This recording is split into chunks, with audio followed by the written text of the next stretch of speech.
C'est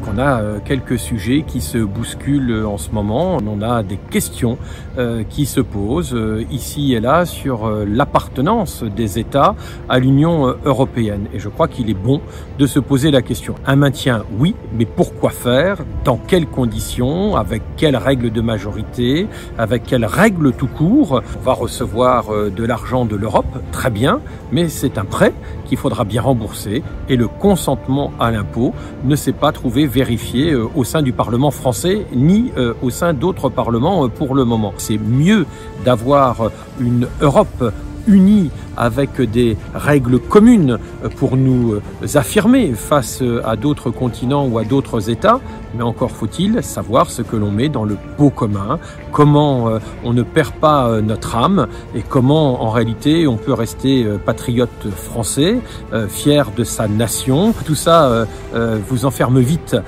dans des tiroirs ou des placards.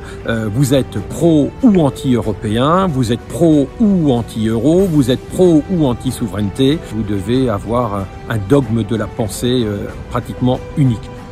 Cette irrecevabilité se fonde sur le fait que le projet de loi viole de façon flagrante le principe suivant lequel la souveraineté nationale est inaliénable et imprescriptible, ainsi que le principe de la séparation des pouvoirs, en dehors duquel une société doit être considérée comme dépourvue de constitution.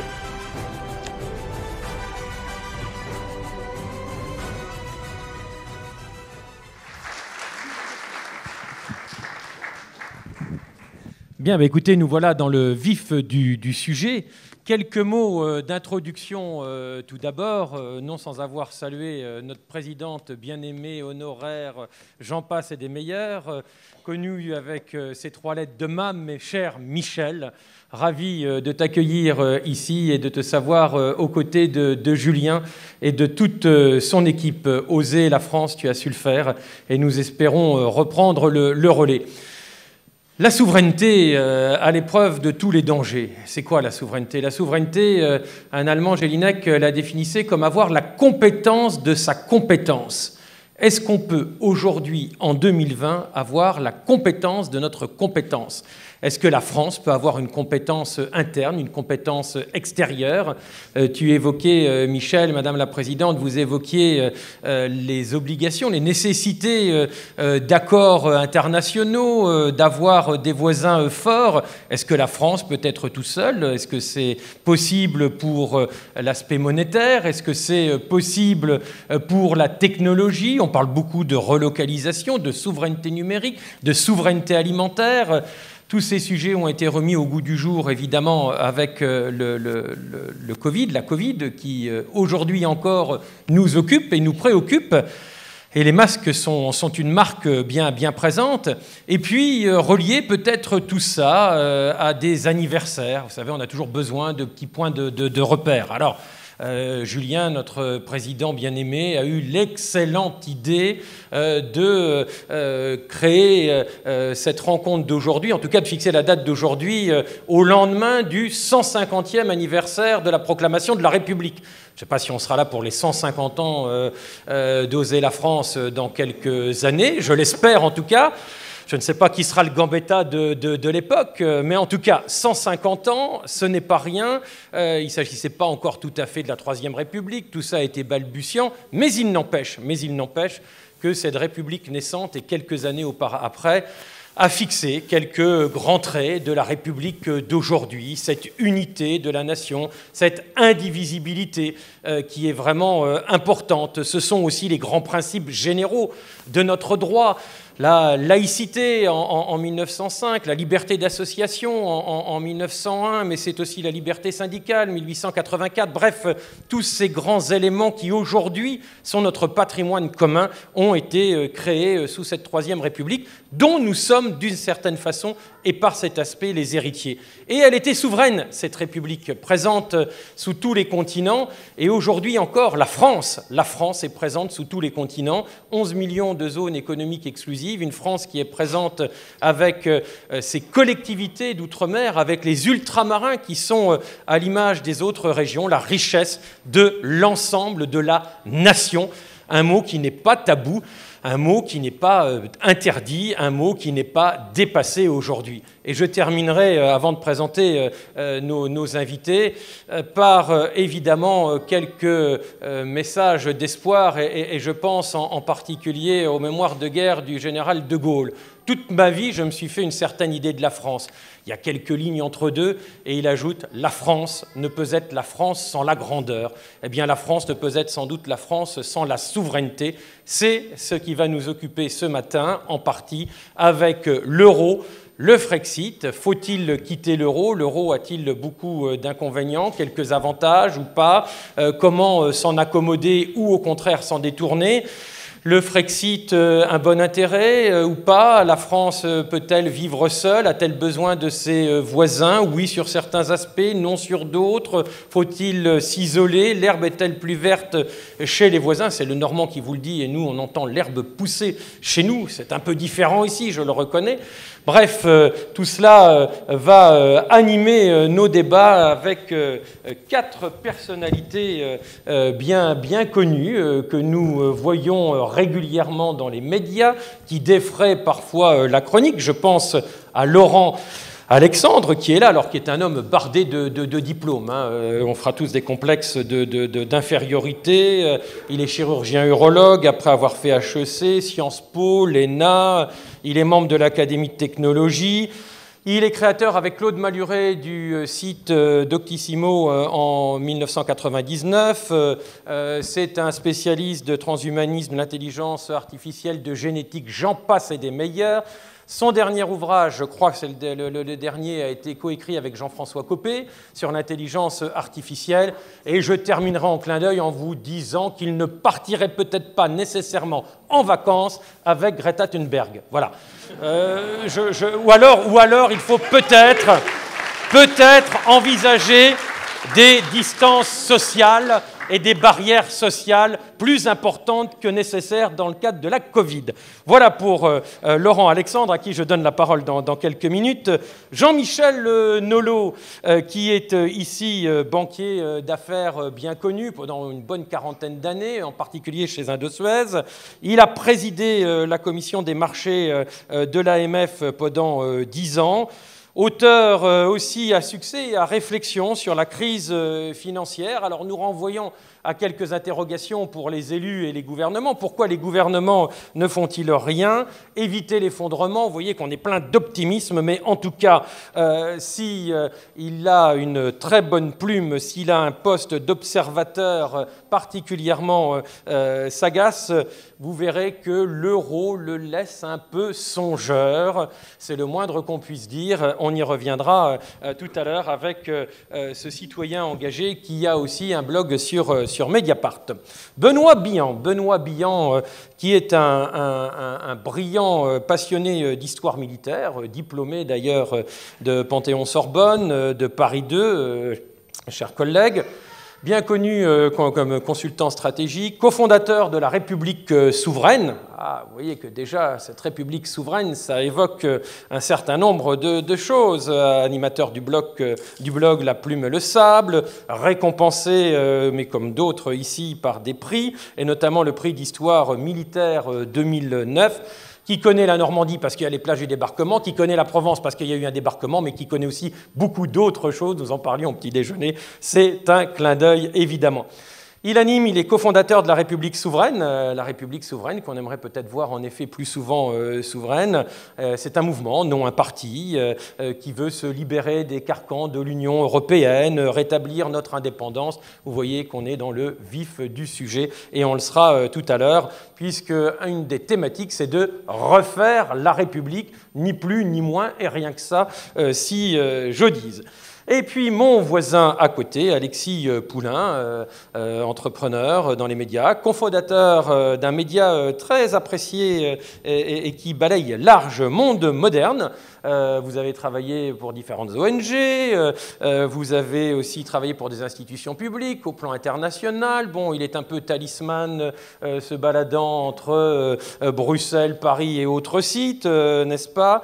Auteur d'un podcast bien connu sur la République inaltérable. La nôtre est-elle inaltérable? C'est une question, et évidemment, et nous verrons si la nation avec lui est bien indissociable de la République. Je pense que oui, évidemment, la nation est comme la République, une et indivisible, et ce depuis quelques siècles, et même avant 1789, où l'unité de la nation a été aussi le travail de ces rois qui ont fait la France et dont nous sommes aussi, qu'on le veuille ou non, les héritiers aujourd'hui. Voilà, j'ai déjà été trop long dans mes présentations pour planter le décor, mais je souhaite que le débat puisse s'engager, et donc à chacun de ces messieurs, vous m'excuserez Madame la Présidente, ma chère Michel, de ne pas respecter une parité stricte, mais chacun d'entre nous a forcément des filles,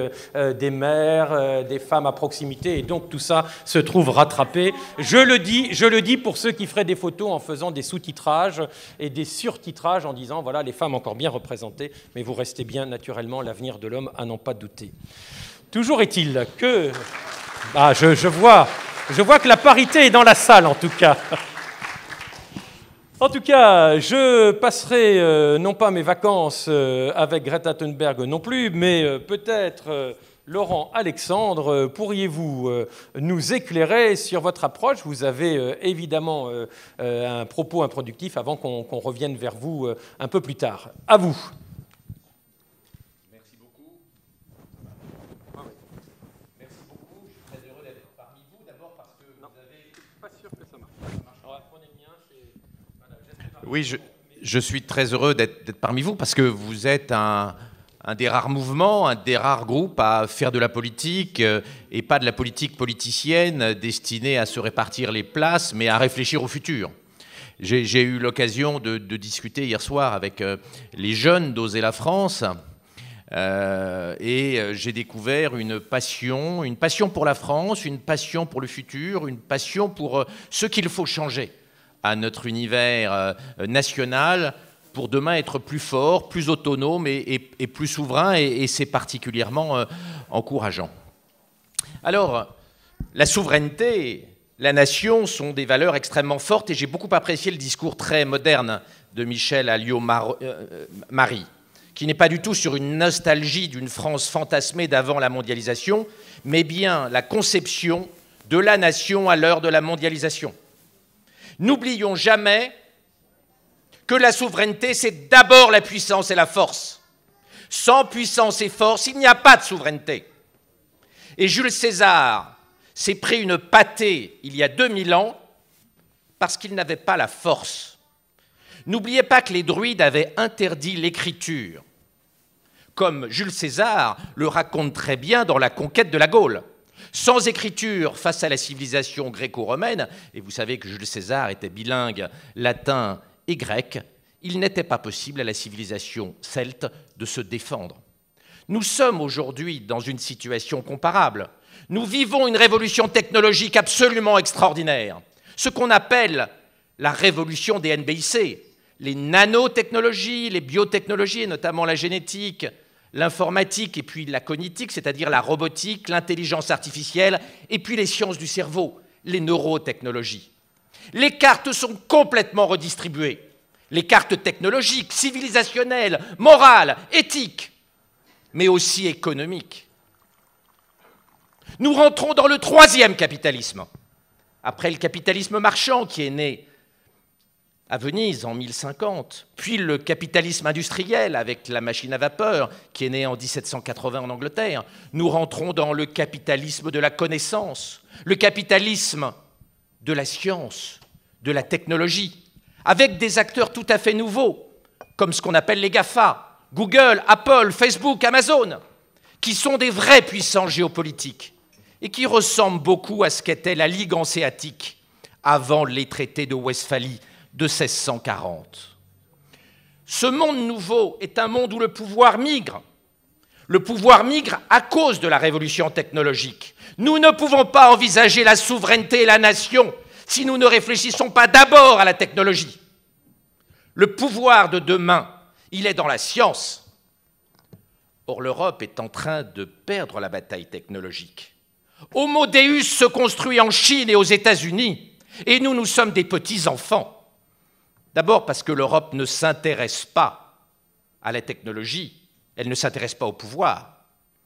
L'Europe pense à Greta Thunberg pendant que la Chine et les États-Unis prennent le pouvoir technologique. Et c'est un péché fondamental de ne pas voir les leviers futurs de la puissance. Nous sommes en train de laisser à nos enfants une Europe complètement affaiblie, une colonie technologique. Nous sommes déjà une colonie numérique. Prenez votre téléphone. Toutes ces technologies-là sont construites sur les bords du Pacifique, entre la Chine, la Corée et la Californie. Il n'y a rien d'européen dans nos smartphones, qui est un des leviers fondamentaux de la puissance demain. Alors oui, Homo Deus se construit et se construit sans nous. Les technologies galopent à une vitesse absolument incroyable. Regardez ce qui se passe en génétique, en PMA. Le bébé à la carte est pour demain. Les modifications génétiques sont pour demain.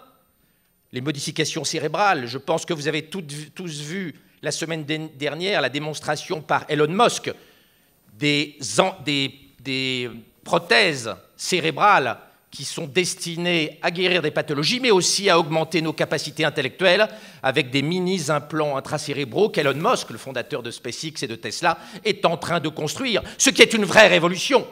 Imaginez un monde de demain où l'intelligence pourra être produite industriellement, intelligence artificielle, mais aussi intelligence biologique. C'est une révolution civilisationnelle majeure avec des conséquences terrible pour l'Europe qui passe à côté de tout cela. Révolution informatique, révolution de l'intelligence artificielle. Aujourd'hui, l'ordinateur le plus puissant du monde, le Tigadou, réalise 450 millions de milliards d'opérations par seconde. Il y a 54 milliards de transistors sur les microprocesseurs les plus modernes, et tout ça se construit bien loin de l'Europe. Les nouveaux acteurs qui maîtrisent ces technologies-là ont un pouvoir énorme. Le seul Amazon, dont le fondateur est l'homme le plus riche du monde, Jeff Bezos, le seul Amazon a un budget de recherche de 30 milliards par an. Quand on parle de souveraineté numérique, il faudrait que l'Europe dépense autant d'argent qu'Amazon en matière de recherche. Amazon, 30 milliards, c'est 8 fois le CNRS. Pour le seul Amazon. Vous comprenez pourquoi, en matière d'intelligence artificielle, Amazon et les autres écrabouillent l'Europe. Face à toutes ces technologies-là, la réponse de l'Europe est bien faible. La filiale spatiale d'Elon Musk, SpaceX et Starlink, produit 120 satellites chaque mois. 120 satellites chaque mois. Elon Musk produit 4 satellites tous les jours, samedi et dimanche compris. 4 satellites par jour. Ces chiffres sont vertigineux. La révolution technologique est vertigineuse et l'Europe est larguée. La Corée du Sud approche 5% de la richesse nationale consacrée à la science. La France est à 2,2, l'Italie à 1,2. La redistribution des cartes va être très rapide. Si nous ne nous relevons pas sur le plan technologique, nous allons être écrasés. Et les choses vont très vite en matière de science et de richesse à l'ère des nouvelles technologies. En 1980, il y a 40 ans, le Maroc était 5 fois plus riche que la Chine. 5 fois plus riche que la Chine il y a 40 ans. Regardez ce qu'est le Maroc aujourd'hui par rapport à la Chine. La Chine est la première puissance mondiale ex aequo avec les États-Unis, est un leader dans toutes les nouvelles technologies, de la génétique à l'intelligence artificielle. Et le Maroc est toujours un pays où il y a 45% de femmes illettrées. Donc oui, la souveraineté de demain, ce sera la technologie. La géopolitique au XXIe siècle, c'est en réalité la technopolitique. Nous ne serons souverains que par la technologie. La souveraineté ne se décrète pas. Ce n'est pas en tapant du poing sur la table qu'on est souverain, c'est en étant scientifiquement et technologiquement fort. Face aux GAFA, face à la Chine, face à la Californie, nous devons nous réarmer. Il faut de la volonté, Madame Alliot-Marie, mais il faut aussi de la science et de la technologie. La volonté ne suffit pas. Quand on est un crapaud, on a beau avoir une forte voix, on ne prend pas le pouvoir. Donc oui, la technologie va être fondamentale si nous ne voulons pas demain être vassalisés. Il va falloir beaucoup investir, il va falloir avoir une politique de l'intelligence, de la science, de la recherche. Il va falloir que l'Europe soit attractive. Il faut bien comprendre que nous rentrons dans une nouvelle géopolitique avec des nouvelles frontières. Notre cerveau est une frontière géopolitique. Notre ADN est une frontière géopolitique. L'espace est une frontière géopolitique. La géopolitique se réinvente profondément à l'ère de l'intelligence artificielle, de la génétique et de l'ensemble des technologies que l'on appelle transhumanistes, même si ce mot fait peur dans une Europe extrêmement frileuse. Pendant ce temps, l'Europe devient l'Europe de Greta Thunberg, une Europe qui rêve de décroissance moyenâgeuse, de décroissance verte et de baisse du pouvoir d'achat. Nous devons demain réagir. Je crois profondément en la France, et c'est pour ça que je trouve extrêmement sympathique et positif que des jeunes s'engagent dans Oser la France avec Julien. Je crois profondément à l'Europe. Je crois que notre souveraineté est quelque chose d'absolument essentiel parce que la nation est importante à l'intérieur d'une Europe modernisée.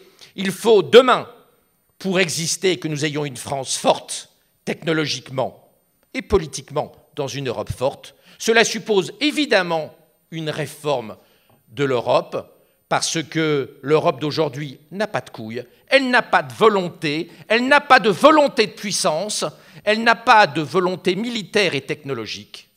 Oui, demain, si nous voulons garder notre souveraineté, il faut de la volonté, il faut un message national et européen fort, mais il faut aussi la puissance, et la puissance aujourd'hui, c'est la technologie.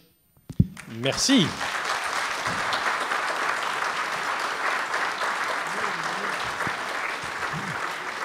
Je ferai un résumé très maladroit qui mêlera le crapaud et un crapaud sans couilles. Vous voyez, quelle conclusion en tirer. Merci beaucoup Laurent, Alexandre, pour cet enthousiasme que l'on vous connaît bien. Alors, est-ce que, et je me tourne vers Jean-Michel Nolot, est-ce que l'euro peut être une solution pour... à côté évidemment de la technologie, rien à voir, mais ça peut être un moyen de financer la recherche, la technologie, etc. Est-ce que l'euro, entre autres, peut être un atout ou au contraire, est-ce un boulet supplémentaire pour ce crapaud qui est émasculé ? Alors là, les gestes barrières tombent définitivement. Non, si on les respecte 1m50, c'est bon. Mais du micro, je ne suis pas sûr que ça marche. Pardon. Oui. Je commence juste par réagir à l'instant. Je partage bien sûr tout ce que vous dites sur le défi technologique. Simplement, comme ex-financier, je voudrais dire que le capitalisme technologique, c'est effectivement un défi, mais dans l'immédiat, il y a le capitalisme financier, et je ne suis pas du tout sûr qu'on en ait terminé avec tous les ravages que peut faire le capitalisme financier en pleine crise, comme celle que nous traversons aujourd'hui. Et puis deuxièmement, quand on parle d'Amazon, n'oublions, on peut être effectivement plein d'admiration. Il y a des petits Amazon en Europe et on ferait bien de les développer. Mais n'oublions pas que Amazon est en situation comme quelques autres, comme les GAFA. Ils sont en situation de monopole, ils sont tous dans les paradis fiscaux, payent pratiquement pas d'impôts, donc ils n'ont pas de dette. Voilà, on regarde la situation en gardant les bras croisés, et ce qui est très regrettable. Donc c'est un défi, mais il y aurait des moyens d'action, comme par exemple la taxe numérique. Il est absolument anormal que ces GAFA ne payent pas d'impôts, ou très peu. Alors, j'espère ne pas ajouter au pessimisme en vous parlant de l'euro. Et je voudrais préciser simplement en introduction que personnellement, j'ai un regard beaucoup plus indulgent sur l'Union européenne, qui est tout de même un actif, je pense, pour l'Europe depuis 60 ans, même s'il est urgent de corriger la trajectoire de l'Union européenne. Mais en revanche, sur la monnaie unique, sur l'euro, je pense que la situation est assez dramatique. Elle est assez dramatique, notamment pour la France. Simplement, un petit retour rapidement en arrière pour vous dire que je crois que l'erreur au moment où on a mis en place l'euro, l'erreur est que les politiques ont tenu sur la monnaie unique d'abord un raisonnement politique avant de se concentrer exclusivement sur l'économie. Et je vous en citerai simplement un exemple. Les politiques ont cru, enfin ceux qui étaient favorables à l'euro, qu'on allait se débarrasser des dévaluations monétaires compétitives avec la monnaie unique, oubliant qu'à la place des dévaluations monétaires compétitives, il y aurait des dévaluations internes compétitives, comme celles que nous avons vécues avec l'Allemagne, l'Espagne et d'autres. Patrick Artus dit que l'économiste dit que les dévaluations internes sont beaucoup plus redoutables que les dévaluations monétaires. Pourquoi ? Parce qu'une dévaluation monétaire, elle agit sur les imports et les exports. La dévaluation interne, elle agit sur la demande intérieure. Et par conséquent, dit Patrick Artus, le risque, c'est de provoquer un engrenage déflationniste, récessionniste. Alors, pour résumer les choses sur une affaire qui est un petit peu compliquée, où il faut utiliser des mots simples et également probablement quelques chiffres. J'ai apporté 2 ou 3 chiffres que je vais citer. Mais mon constat sur la monnaie unique, pour essayer de vous faire partager le fait que la situation actuelle est très alarmante pour la France, je le résumerai en 4 constats. Premier constat, les capitaux ne circulent plus en zone euro. C'est ce qu'on appelle, d'un grand mot, la fragmentation des marchés. Mais depuis 10 ans, les capitaux ne circulent plus. C'est-à-dire qu'au départ, on imaginait qu'ils iraient du nord vers le sud, et en réalité, depuis quelques années, mais depuis 10 ans, le mouvement s'est inversé, les capitaux ont tendance à partir du sud vers le nord. Et ça, c'est un constat qui est partagé par des économistes qui sont favorables à l'euro. Jean Pisani-Ferry dit « Si les capitaux ne circulent plus, alors à quoi bon l'euro ?» Christian Noyer, qui a retrouvé depuis qu'il n'est plus gouverneur sa liberté de parole, dit à peu près la même chose. Patrick Artus dit la même chose. Donc c'est quelque chose qui est très inquiétant, et personne n'a fait attention cette semaine à la publication par la BCE d'une statistique qui est extrêmement intéressante, parce que la photo de ces mouvements de capitaux, c'est ce qu'on appelle Target 2, c'est-à-dire c'est le système des paiements européens entre banques centrales. Comme les banques commerciales d'un pays à l'autre ne se font plus confiance, elles passent par leur banque centrale.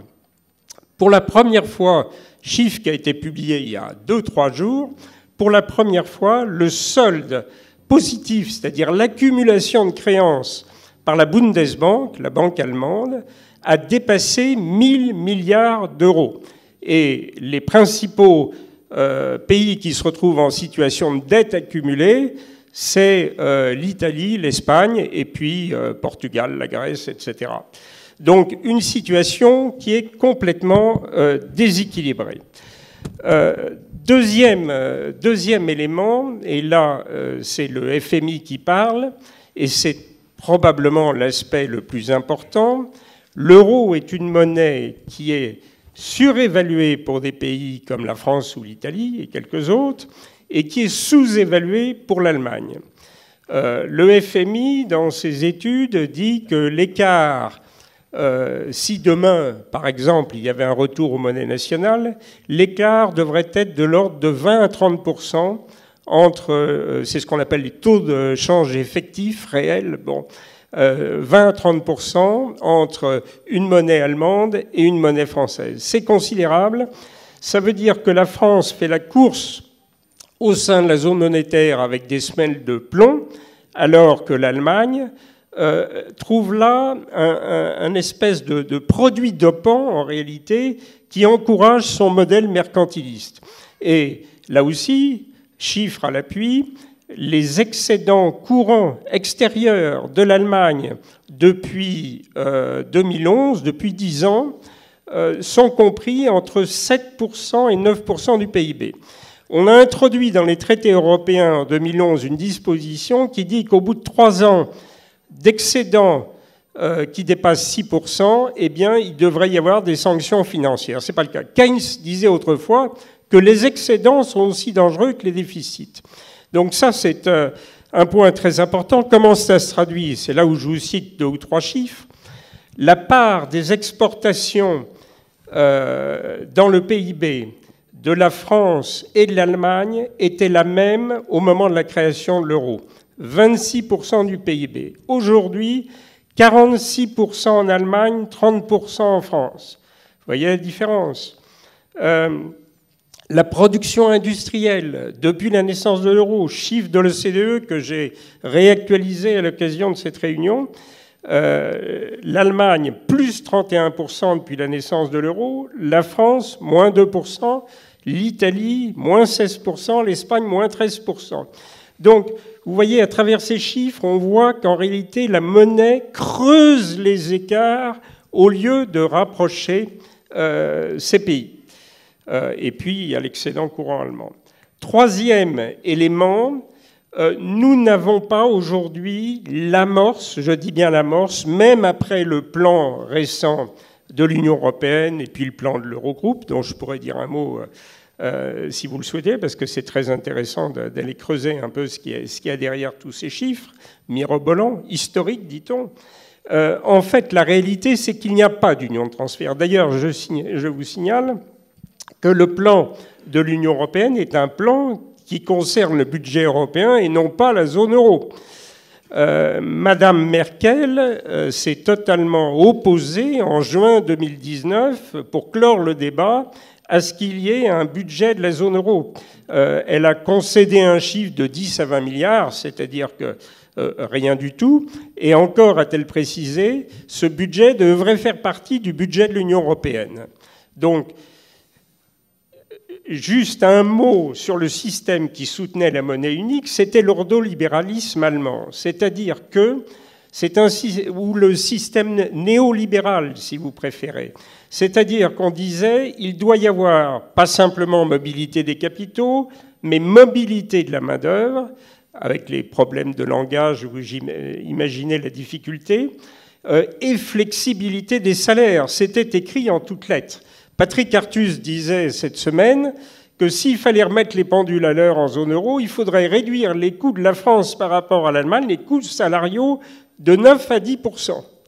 Donc, on est très loin du compte. Donc, sans union de transfert, eh bien, pour compenser ces écarts qui se creusent, l'euro est voué vraiment à des situations de plus en plus difficiles. Quatrième élément et dernier élément du constat, c'est le fait que depuis 10 ans, et là c'est vraiment le financier qui parle, pour avoir observé toutes ces crises et d'avoir vécu notamment la crise de 2010-2012, en fait, l'euro ne tient aujourd'hui que par la perfusion que lui fait la Banque Centrale Européenne. Et depuis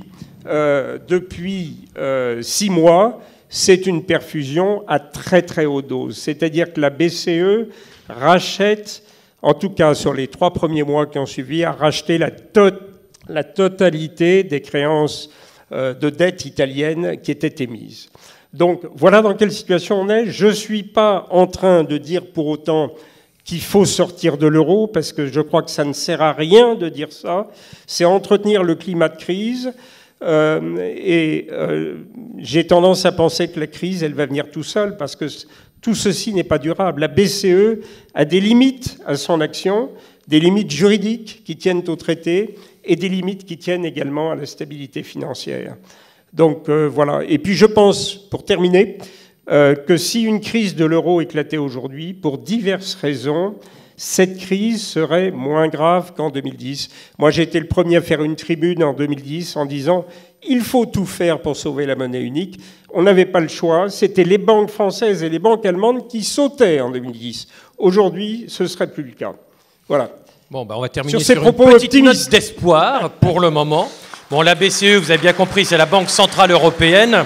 Mais si on résume un peu, le reproche qui est aujourd'hui adressé à cet euro, c'est d'être en réalité plus proche d'un euro-marque qu'un euro de l'ancien franc. Vous l'avez bien compris, franc Gaillard, franc Pinet, tout ce que vous voulez, mais c'est sans doute cette difficulté. Voilà. Comment résoudre cette quadrature du cercle, même si, encore une fois, vous êtes un peu plus optimiste que vous ne l'étiez il y a déjà quelque temps.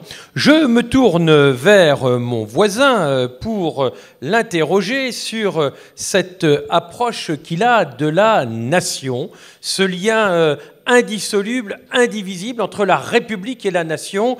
On l'a évoqué au téléphone. Pour vous, c'est vraiment consubstantiel à l'idée même de République, cette nation qui est parfois très fragmentée, qui est au risque du communautarisme aujourd'hui, mais qui est au risque aussi d'une dilution dans un cadre plus large, notamment la construction européenne, mais peut-être pas que. Oui, alors merci beaucoup. Je parlais de la nation, mais aussi du problème du projet politique européen, qui me semble être le vrai problème aujourd'hui. Sur la nation, évidemment, c'est devenu un gros mot ces dernières années, on ne sait pas pourquoi.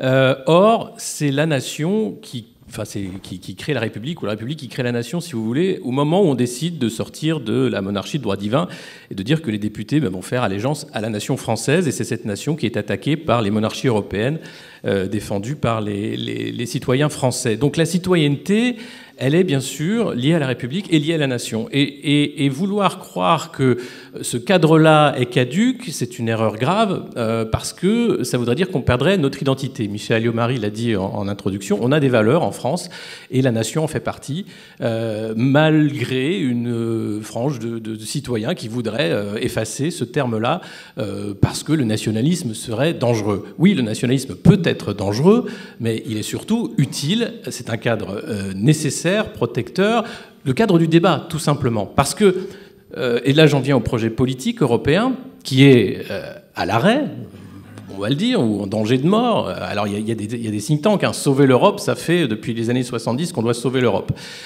L'Europe existe, c'est un ensemble géographique, l'Union européenne c'est autre chose.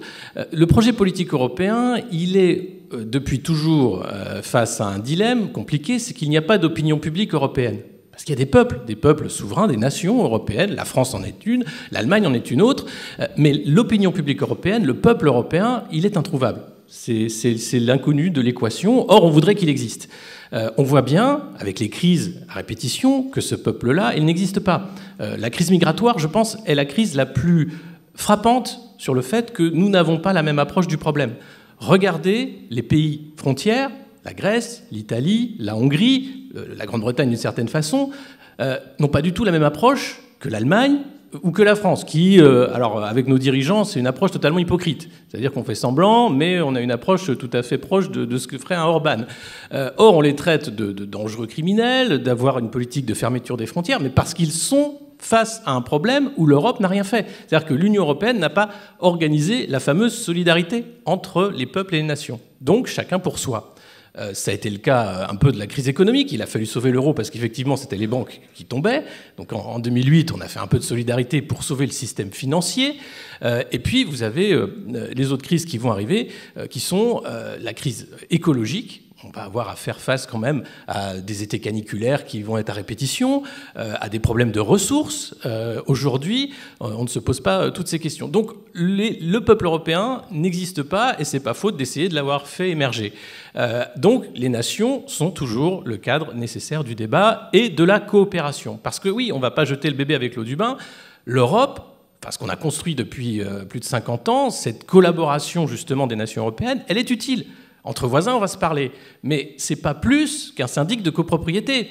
Vous avez les uns et les autres qui vont parler, les Anglais qui déménagent en disant bon, moi je quitte l'immeuble, c'est plus la peine. Les nouveaux arrivants en disant mais c'est un peu une famille bruyante, qu'est-ce qu'on va en faire? Donc c'est juste ça aujourd'hui. Donc et c'est ce que disait Laurent Alexandre, un ensemble politique qui n'a pas une vision de pouvoir ni de puissance. C'est un empire qui s'empêche l'Europe à plusieurs termes. La façon dont on gère l'exécutif européen, qui n'existe pas, enfin la Commission si on veut, mais la façon dont tout ça est fait est très mal fait. Le Parlement européen, qui est un cadre du débat démocratique extrêmement limité.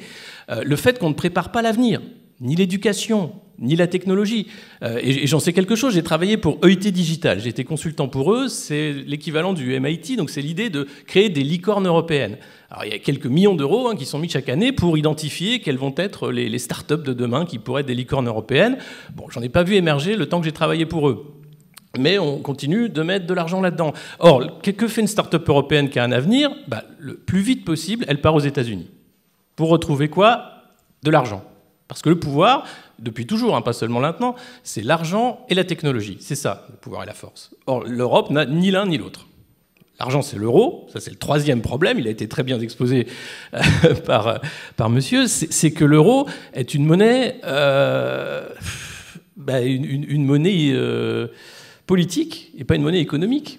On a créé un ensemble pour protéger les pays européens en disant avec une monnaie unique, il n'y aura pas justement ce problème de marché financier où nous allons essayer de faire baisser le franc, de jouer toutes les opéras hostiles qu'il y a pu avoir à l'époque de Soros et autres sur la livre, sur le franc. Et donc l'euro est né de cette réflexion-là.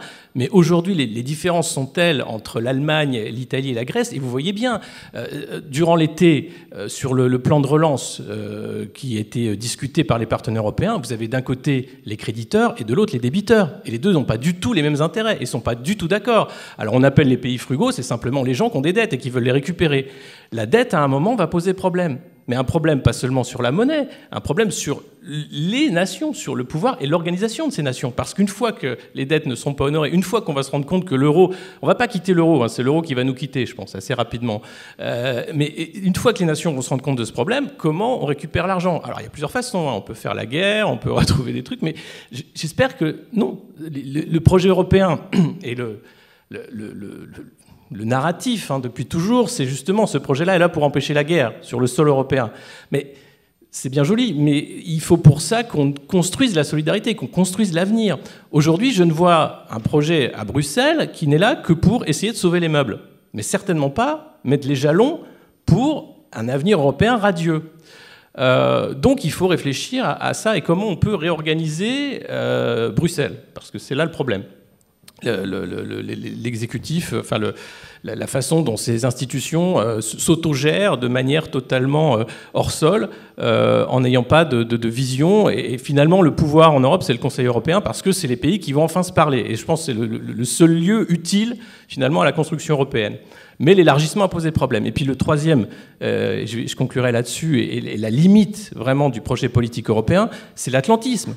C'est-à-dire qu'à un moment, on doit se poser la question de l'OTAN. Que fait Erdogan dans l'OTAN? Que fait la Turquie dans l'OTAN? Pourquoi on ne dit rien? Bon, tout simplement. Eh bien, cette question-là, elle n'est pas posée, on l'évite gentiment. Et que fait, et peut-on, et la vraie question qui fâche, peut-on faire une défense européenne? Encore une fois, non, on va revenir à la nation, à la capacité. Qui a la force nucléaire? C'est la France. Qui a l'armée? C'est la France. Et un peu la Grande-Bretagne qui s'en va. Mais aujourd'hui, la capacité militaire de l'Europe, elle est nulle. C'est la France et la Grande-Bretagne et l'Allemagne pour la vente d'armes. Mais c'est très peu. Donc on ne peut pas construire une Europe par fantasmer ou dans sa tête sans mettre en place les éléments de la puissance et de la souveraineté.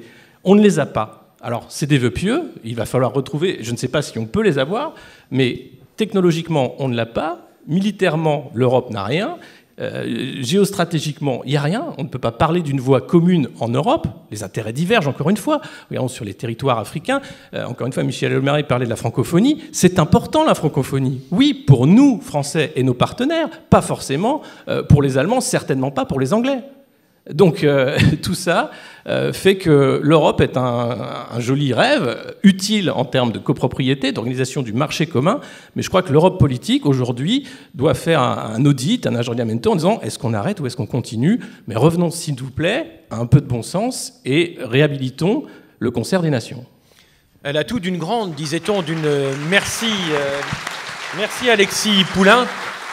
Il y avait une publicité il y a quelques années pour une voiture, elle a tout d'une grande. Bon, elle a tout d'une grande, elle avait l'essentiel. Mais l'Europe a tout d'une grande, mais peut-être lui manque-t-il l'essentiel, justement, au-delà de quelques grands éléments financiers qu'on évoquait. Et c'est vrai, pour aller dans votre sens, et quand on voit les relations entre l'OTAN, l'Europe, les États-Unis, etc., et la puissance militaire, il est vrai que sans OTAN, c'est en gros 1000 milliards qu'il faut trouver comme ça sous les sabots des chevaux. Alors on a pas mal de chevaux en France, en Normandie en particulier. Vous me permettrez cette petite page de pub, mais il n'empêche qu'effectivement on voit tout de suite la limite. Grande puissance, oui, économique sans doute, des flux financiers qui ne sont pas complets, loin s'en faut, mais pas d'opinion publique européenne en tant que telle, pas de nation européenne qui pourrait donner un élan et un allant, peut-être du coup un colosse au pied d'argile. Et les apparences du colosse. Alors, Benoît Billan, vous voulez refaire la République. C'est un vaste chantier, comme aurait dit le général de Gaulle.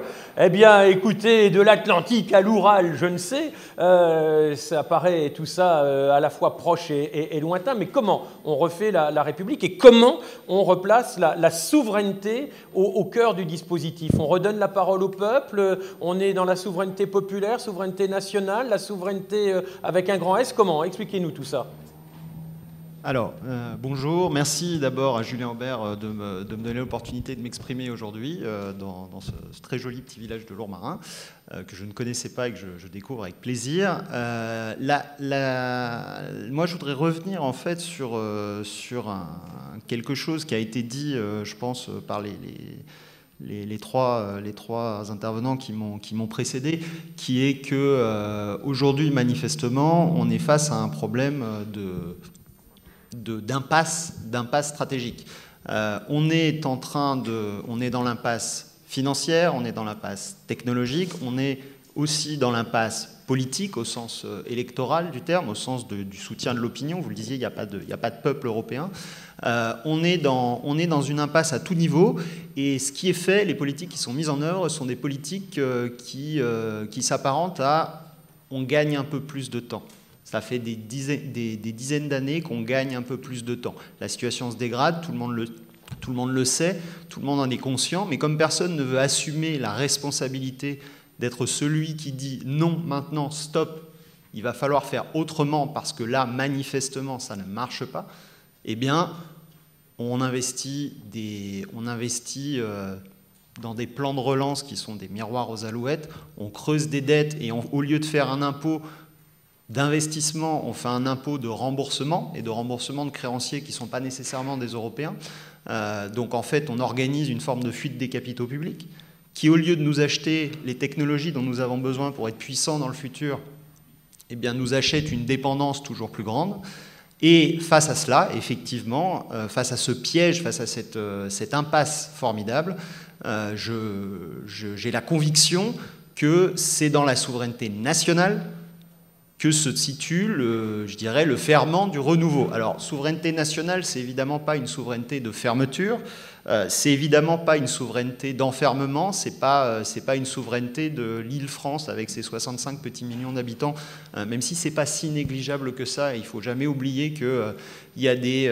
moi, j'ai toujours été frappé par l'histoire de Singapour. C'est tout petit, Singapour, mais à un moment, c'est une petite île, une petite cité qui n'était pas en 1965, je crois, quand elle est devenue indépendante, la mégalopole qu'elle est aujourd'hui, et qui a eu un moment l'idée de se dire, voilà, nous serons de toute façon ouverts sur le monde parce que nous n'avons pas le choix, parce que nous sommes trop petits pour être fermés.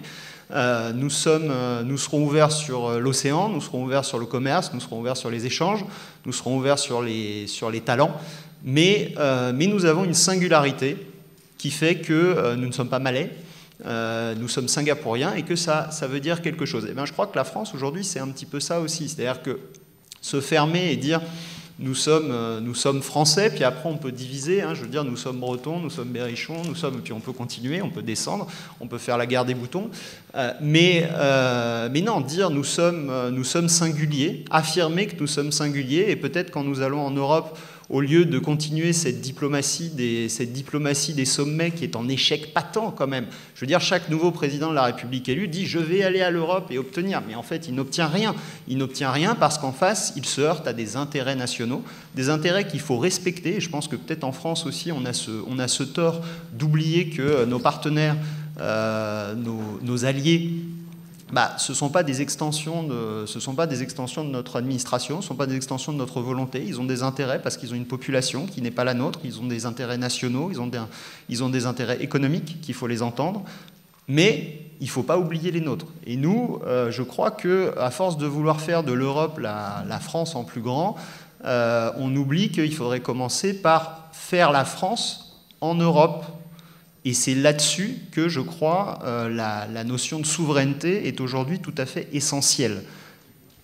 Une fois qu'on a dit ça, la souveraineté, ça veut dire aussi le pragmatisme. Je suis très sensible à l'appel au pragmatisme, et c'est vrai que moi, c'est toujours ce qui m'a frappé dans la trajectoire du général de Gaulle. Et je crois que nos grands hommes d'État, Napoléon était un pragmatique absolu. Les rois de France étaient des pragmatiques absolus. Il ne faut pas oublier qu'ils sont partis d'un territoire où ils étaient à peine souverains en Île-de-France et dans 2-3 autres endroits, et ils ont réussi petit à petit, patiemment, à construire une nation. Parce qu'effectivement, la République doit beaucoup à ce qui l'a précédé, et ça, je pense qu'il ne faut jamais l'oublier. Il y a une histoire. Enfin, Napoléon disait de Clovis au Comité de salut public, je suis solidaire de tout. On peut continuer l'histoire jusqu'à aujourd'hui et dire la même chose, je pense. Il y a une nécessité aujourd'hui. À défendre nos intérêts et à aller en Europe. Je ne crois pas qu'en fait la stratégie qui a été mise en place jusqu'à présent de tenter de réformer de l'intérieur par des sommets, on voit bien que le machin ne bouge pas, la technostructure est trop forte, ça ne marche pas, il faut changer de méthode. Alors, le Frexit, je trouve ça un peu idiot parce que on ne va pas pouvoir sortir de l'Europe pour faire cavalier seul. Si on doit sortir l'arme nucléaire du Frexit, si je puis dire, c'est pour faire de la dissuasion. C'est dire, voilà, écoutez, à un moment, il faut qu'on change de méthode. Nous ne nous y retrouvons pas. Nous ne nous retrouvons pas dans l'euro. Nous ne nous retrouvons pas dans l'impossibilité d'avoir une souveraineté économique parce que nous n'avons pas réussi à faire imposer, même pas la préférence nationale en matière économique, la préférence européenne. L'Union européenne n'en veut pas. C'est pas dans le logiciel. Il y a un moment, quand la machine ne marche pas, il faut changer de machine. L'Europe, c'est une machine. Je crois qu'il faut en finir avec l'attachement un peu sentimental qu'on a à l'Europe parce que ce serait notre civilisation. Aujourd'hui, je suis désolé, mais alors que les États-civilisations émergent partout, la Chine en est un, l'Inde en est un, l'Iran en est un, l'Europe est en train de se transformer en une réduction aux acquêts du droit de l'homisme et du choix infini des modes de vie. Ça ne marchera pas. On ne fera pas un peuple européen, si tant est qu'il doit en émerger un, sans qu'il ait une culture commune. Et donc, par-delà l'économie, par-delà la technologie, il faut d'abord se reposer la question, je crois, de qui sommes-nous et qui voulons-nous être dans le monde de la mondialisation. Quelle est l'identité française? Quelle est l'identité européenne? Quelle civilisation on veut défendre? Et ça ne peut pas juste être les purs à laquelle on est tombé aujourd'hui. Et donc face à ce combat qui est culturel, qui est technologique, qui est militaire aussi, qui est de puissance, parce que ne nous le cachons pas, on va vers un monde, on le voit tous les jours, qui est de plus en plus dangereux et qui nécessite, si on veut affronter ces épreuves-là, d'avoir une unité. Cette unité, c'est la souveraineté nationale qui pourra nous la donner. Il faut que nous refassions France. Je vais terminer en donnant ce qui m'amène aussi à ces réflexions-là aujourd'hui. Moi, quand j'avais 8 ans et demi, j'ai quitté la métropole pour partir outre-mer. J'ai vécu en Nouvelle-Calédonie, une partie de ma vie. J'ai quitté un pays, j'en ai retrouvé un que je n'ai pas reconnu. Pourquoi je ne l'ai pas reconnu? Parce que quand vous êtes loin, vous vous faites une certaine idée de la France. Vous l'imaginez, vous la rêvez, vous ne la voyez pas, vous n'y êtes pas souvent. Vous êtes en France, mais vous êtes dans l'océan Pacifique. Et quand je suis revenu, j'avais quitté un pays dont j'étais resté sur l'idée qu'il faisait des Concorde, il faisait des TGV, il avait une industrie, il s'affirmait, et je suis revenu et je n'ai pas reconnu ce que j'ai vu. J'ai trouvé un pays qui était divisé, j'ai trouvé un pays qui était appauvri, j'ai trouvé un pays qui était en crise morale. Et le choc a été, je pense, d'autant plus grand je m'étais imaginé, je m'étais réinventé ce pays, mais malgré tout, je me suis dit, mais qu'est-ce qui s'est passé? Qu'est-ce qui nous est arrivé? Et comment on fait pour refuser cette espèce de déliquescence à laquelle on nous promet, à laquelle on ne nous fournit pas d'alternative, et face à laquelle il y a aujourd'hui, on est dans des discours creux qui ne sont suivis d'aucun acte. Et c'est ça, pour moi, la souveraineté, c'est d'abord et avant tout la volonté d'agir, la volonté d'être maître de son destin. Et c'est pour ça qu'on ne fera pas d'Europe, il n'y aura pas de grandeur, et ça ne sera ni de l'Atlantique à l'Oural, ni même de la Bretagne au Rhin. On ne fera rien si on n'est pas d'abord souverain et qu'on ne se conçoit pas comme un peuple avec ses défauts, mais avec ses qualités, et surtout avec la volonté de s'assumer et de prendre ses responsabilités. Merci beaucoup. Avant de passer la parole à la salle, et c'est Maximilien qui va faire le relais parce que je m'éclipserai pour des raisons de transfert à côté, juste une petite question, réponse en 30 ou 40 secondes. C'est un concentré pour chacun de nos participants ici et autour de la table ronde. Comment on refait France aujourd'hui et donc demain, en 30 ou 40 secondes? Jean-Michel Nolot. Pardon, comment on refait France? Je comprenne bien la question. Comment on refait? Comment on refait France? Alors, vous savez, c'est l'expression, on refait le vivre ensemble, machin. Mais faire France, voilà. L'expression peut paraître agaçante, dépassée, mode, tout ce que vous voulez. Mais voilà, la projection, comment on se projette pour une France, allez, je vais reprendre le slogan qui a été évoqué tout à l'heure, mitterrandien, la France unie, mais une France, effectivement, une nation unie et qui se respecte. Par rapport à ce que je vous ai dit déjà tout à l'heure, donc en 40 secondes, quoi. Par rapport à l'euro, je pense que nous n'avons pas le choix de mettre le cap sur une rigueur économique, et par exemple, l'âge de la retraite à 65 ans ou 64 ans, qui avait été défendu par le précédent chef du gouvernement, c'est une bonne idée parce que nous n'avons pas le choix si nous voulons quand même continuer à faire la course.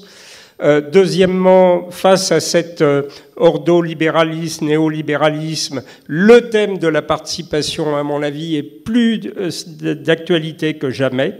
C'est une contrepartie. Effectivement, rééquilibrer les conseils d'administration, etc. Sur le plan de la politique extérieure, moi je pense que l'Union européenne, et ça rejoint d'une certaine manière ce qui vient d'être dit, ce qu'il faut, c'est tout simplement recentrer l'Union européenne sur l'article 5 du traité, c'est-à-dire on a des compétences d'attribution et on applique les principes de subsidiarité et de proportionnalité. Revenons à l'essentiel et on fera du bon travail. Et n'oublions pas qu'on peut travailler à géométrie variable. Voilà ma réponse. Parfait, merci. Laurent Alexandre. 30 à 40 secondes. Pour sauver la nation, il faut d'abord augmenter nos dépenses de recherche. La nation coulera si notre déclin technologique se poursuit, car derrière le déclin technologique, il n'y aura pas de souveraineté et il y aura une vassalisation technologique, économique, puis militaire. Et je vous rappelle un seul chiffre.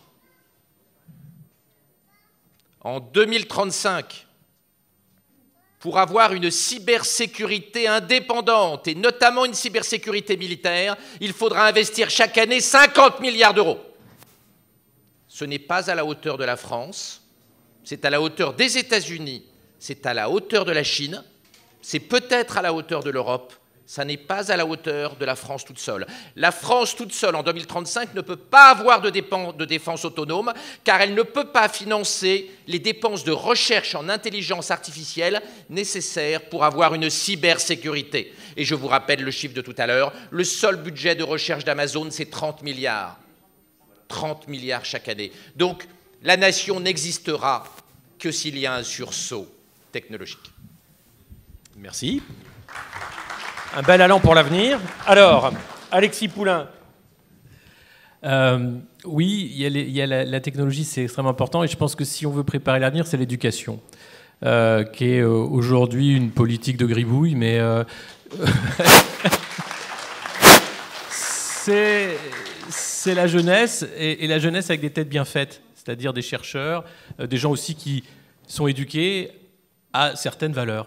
Voilà. Et si on ne met pas le paquet sur l'éducation, on n'a aucun avenir. Bon, vous voyez, on a des sacrées pistes déjà, hein, 4 bonnes directions. Et la quatrième, et sont les 4 points cardinaux, forcément. Il y en aura que 3, parce que je vais dire exactement la même chose. Il faut commencer à l'école. Il faut commencer par l'éducation. Il faut commencer à avoir des collégiens qui savent lire le français, qui savent écrire le français. Non mais c'est vrai, c'est bête, hein, on n'aura pas de prix Nobel si on a des gens qui sont illettrés.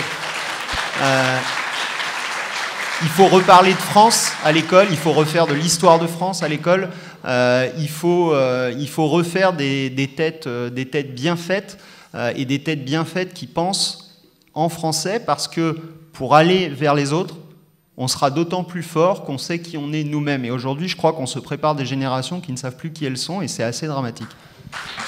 Très bien, bah écoutez, voilà quelle ligne de force qui pourrait animer des projets et des programmes politiques sans aucune difficulté. Mais en réalité, ce sont nos tripes qui s'expriment là réellement, et vous le savez bien. Je m'éclipse, je laisse la place à Maximilien, qui va assurer la partie d'échange avec la salle pour un jeu de questions-réponses.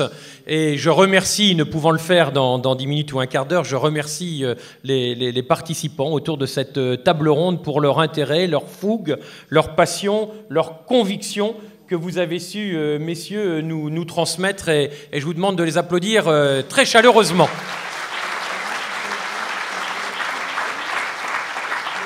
Je vous prie de m'excuser et je passe le relais. Merci à vous, Philippe Gosselin, pour l'animation de cette table ronde. Alors, on va faire des frustrés. Je préfère vous prévenir parce qu'on a malheureusement un timing à respecter. Et donc, on va prendre une question dans cette salle et une question dans l'autre salle. Donc, voilà. Donc, une question. Donc, allons-y. Alors, oui, on va prendre, voilà. Valérie Boyer. Bonjour, j'ai une question qui est extrêmement brève. Bonjour à tous, et qui concerne un point et un mot que vous n'avez pas prononcé. C'est la démographie. Comment on peut s'en sortir dans une Europe en déclin, dans une démographique? Parce que je pense que la première richesse, pour qu'elle soit technologique, pour qu'il y ait l'éducation, pour qu'il y ait la finance, c'est d'avoir des enfants. Et bien évidemment des enfants français. C'est d'avoir des chercheurs, c'est-à-dire de mettre au monde, d'enfanter cette France de demain. Or, malheureusement, en France et en Europe, on n'a pas ça. Alors, comment susciter le sursaut démographique qui est absolument nécessaire à l'avenir de notre nation? Merci à Valérie Boyer pour cette question. Alors du coup, on va faire un bonus, on va en prendre une deuxième, et vous répondrez effectivement aux 2 questions de manière synthétique. Donc, monsieur là-bas. Allez, ici, voilà. On prend cette question ici. Voilà.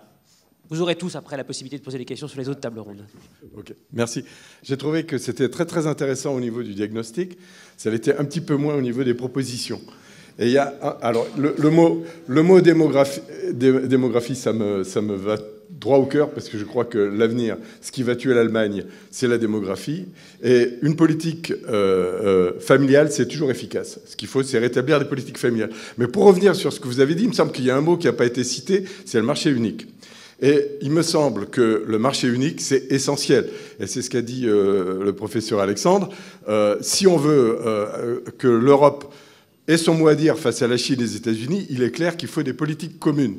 En revanche, je crois, et monsieur Nolot a été extrêmement brillant pour expliquer que l'euro avait failli.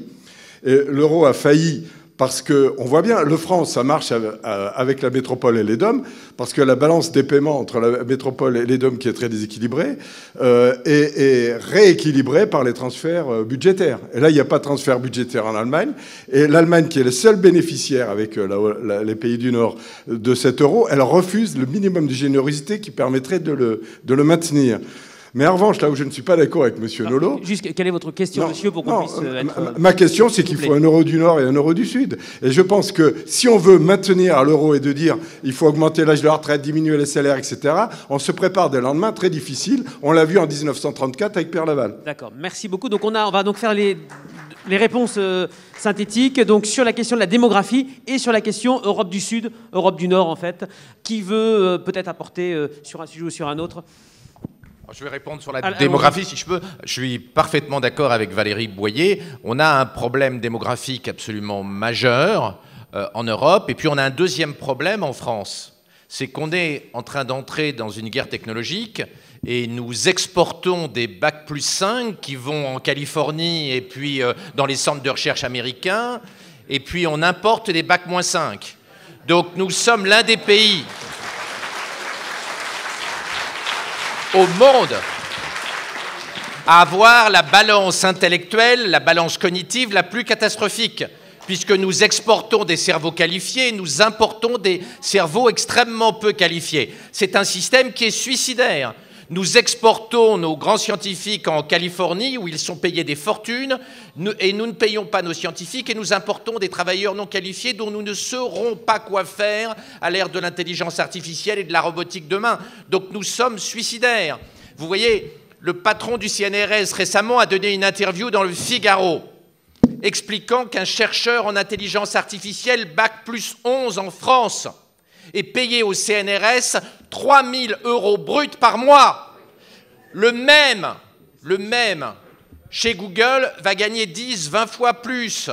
Ce n'est pas un système tenable. Donc nous devons effectivement faire des bébés. Moi, je suis père de famille nombreuse, donc j'ai fait ma contribution. Et je vous invite tous à faire des bébés et à ne pas écouter Greta Thunberg, parce que la fin du monde n'est pas devant nous. Donc faisons des bébés et puis importons des chercheurs au lieu de les exporter et cessons d'importer des travailleurs extrêmement peu qualifiés. Voilà une belle perspective.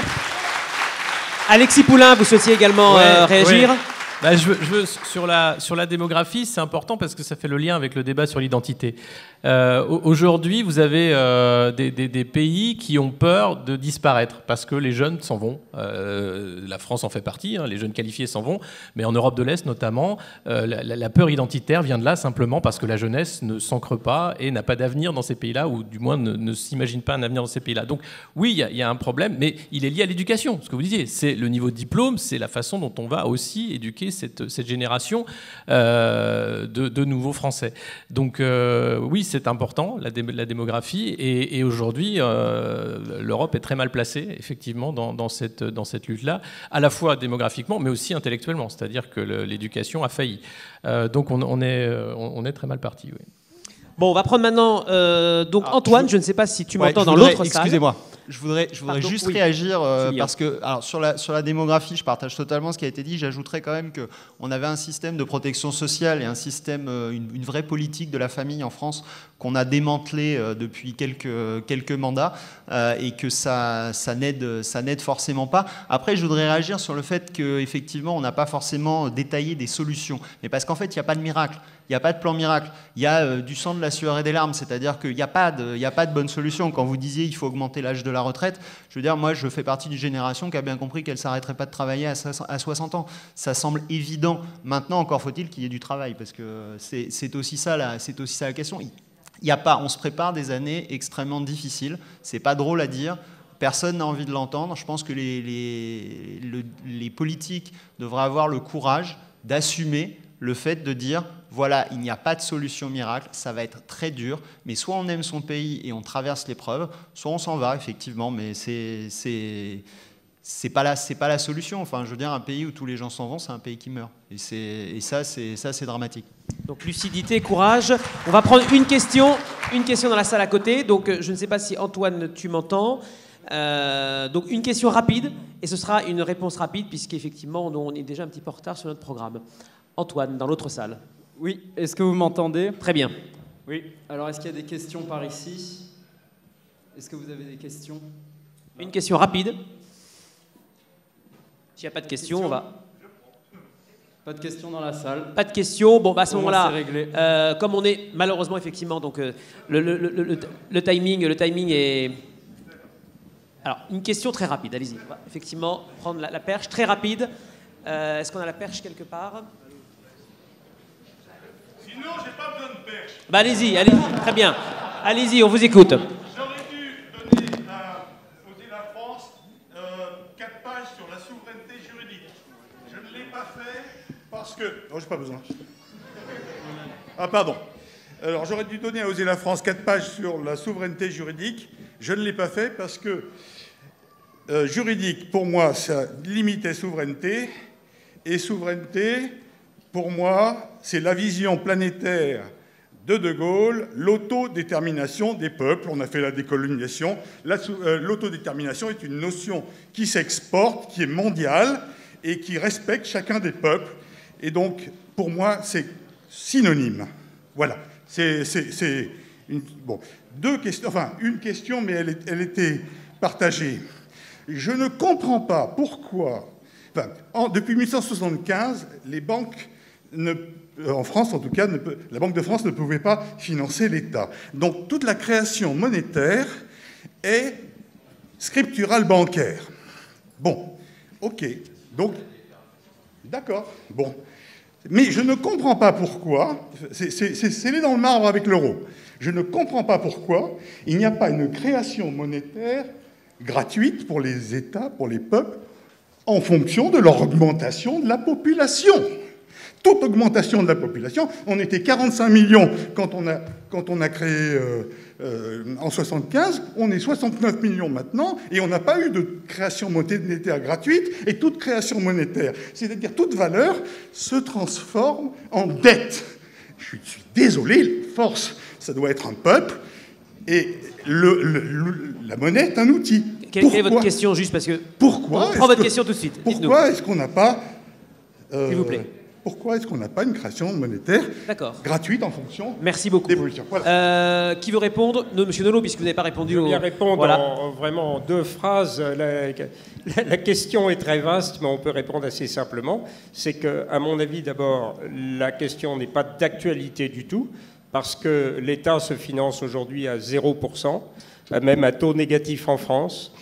Soit dit en passant, le Brexit, on nous avait annoncé des catastrophes. Les taux d'intérêt sont à peu près les mêmes sur la dette publique au Royaume-Uni et en France actuellement.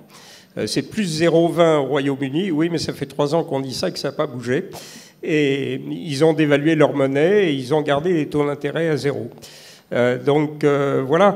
Donc je pense que ce n'est pas d'actualité. On aurait pu se poser cette question il y a 20 ans, effectivement, quand les taux d'intérêt sont montés à 15 ou 16% en France, quand on a préparé l'euro et que ça a augmenté d'une manière spectaculaire. La dette publique française en 4 ans, avec 3 premiers ministres qui étaient des gens de rigueur, qui étaient Bérégovoy, Balladur et Juppé, eh bien, elle est passée de 35% du PIB à 60% du PIB. Les taux d'intérêt, à l'époque, se sont complètement enflammés. On a voulu montrer nos biceps aux Allemands et ça nous a coûté très cher. Donc oui, c'est peut-être une question qui peut redevenir d'actualité, mais aujourd'hui, elle n'est pas. C'est déjà assez compliqué comme ça de régler tous les problèmes. Je pense que, voilà, on peut s'en passer.